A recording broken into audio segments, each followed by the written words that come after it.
Aquest nou projecte ha arribat a aquest compte. Necessitem la teva ajuda. Així som una petita família i tots sabem que 6.000 caps pensa millor que un. Així que hem creat un projecte anomenat Requiem.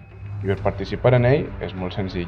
Escriu-nos o envia'ns un petit vídeo amb el hashtag Requiem esmentant d'algun tret o activitat que conegues o que facis per afavorir l'ecologisme i així informar-nos i conscienciar-nos. Ja siga un fet tan simple com reciclar la brossa de casa o utilitzar llums de baix consum, fins a activitats com per exemple aquesta que organitza el Club de Busseig Mediterrani València, que fan busseig i a la vegada netegen la brossa del mar. No és genial? Està de categoria! Totes les vostres propostes seran agrupades en un vídeo i reaccionant a elles, i també a les històries destacades. Us esperem entusiasmats perquè junts farem un futur, perquè sense aquest planeta, sense la nostra terreta, no hi ha ningú futur.